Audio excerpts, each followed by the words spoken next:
Greetings and welcome back to room 303 in our chats with Emily, as we are calling our readings through the poetry of Emily Dickinson contained in the Johnson edition. We turn now to this little poem 540, I Took My Power in My Hand. Now, when this poem was published in 1891, it was titled The Duel, as in the fight.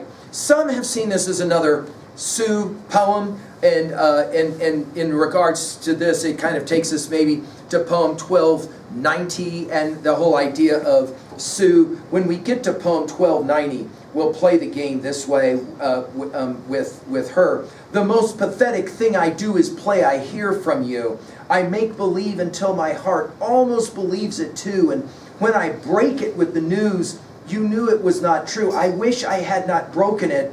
Goliath, so would you. The only other use of the word Goliath, by the way, the alternate spelling, as you're seeing, will be in this poem. Now, in this poem, Emily is coming back to, man, I don't know, is it one of the most famous stories in the ancient corpus? Children love this story because, of course, when they hear it, they can identify with a young David fighting against this huge giant named Goliath, and he takes the giant down with a single stone or a pebble that is flung from a sling into the forehead of that huge giant. So she's playing around with one of these, again, stories from the biblical corpus, and yet she's going to adapt it as she often does. It is another contest poem in some regards. Emily maybe versus Sioux as David versus Goliath. Many scholars pointing out that if that's how you read this poem, Emily clearly thinks of herself as David and as Sioux as the giant.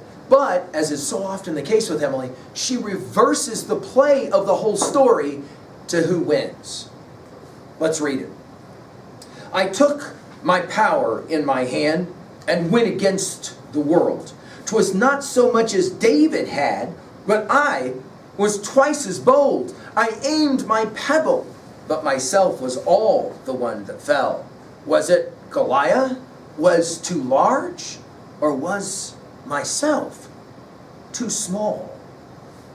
Now, again, this poem will challenge us right away with Emily the scrapper, Emily the defiant, Emily the fighter. Notice the opening lines. I took my power, notice capitalized, in my hand and went against the world. Now, we can't read a line like this and not think about our study already of 441. This is my letter to the world that never wrote to me, the tender news with gentle majesty. Judge, what does she say at the end of that poem? A hope, judge tenderly of me, as she says to the world. Here, she decides, I'm going to scrap against the world. I'm going to actually fight against the world. I took my power in my hand and went against the world. Okay. And then she references the 1 Samuel 17 story. 'Twas not so much as David had, but I was twice as bold. Now, the hyperbole here, the exaggeration, of course, Emily's fight against the world, she says, is actually more demanding than David's fight against Goliath. Well, okay, we kind of roll our eyes a little bit and say, yeah, I don't know. Going against a huge giant when you're a little boy and all you got's a rock and a sling is probably requires a little bit more boldness than Emily's going against the world. Of course, let's point out for your notes, Emily never actually says what fight with the world she's having, right? Taking what power? Power of what? Is she talking about herself as a writer? Is she talking about herself as a woman? Is she talking about herself as a friend to, for example, Sioux? Notice she'll say it. I was twice as bold. I aimed my pebble. Now some have said, is this, obviously we're talking symbolically here, right? Emily never hit people with rocks, okay? So what is this pebble? Is she talking about her poetry? Is she talking about her poetic desires, her poetic intents? But, notice after the dash, myself, and of course the minute we see that word, we can't help but think of Emily's contemporary, Walt Whitman, whose most famous poem is what called what? Song of Myself, right? Okay. Emily never read that poem, apparently, the 52 sections of it. I aimed my pebble, but myself was all the one that fell. In other words, I tried to kill the world, but the world got me. The only thing that fell when I slung my pebble was me. It wasn't. And then she references Goliath. Was it Goliath? By the way, this is the alternate spelling of Goliath. Again, taking us, as we've already pointed out, to 1290. Was it Goliath was too large? Or was it rather that I myself was too small? Now, we've already commented on Emily's use of the word small. In 77 poems, Emily likes to use this word to emphasize what? Her own fragility, her own littleness, her own smallness. Between small 77 poems and little 172 poems, Emily is often emphasizing her stature. She was slight, I was the slightest in the house, she says.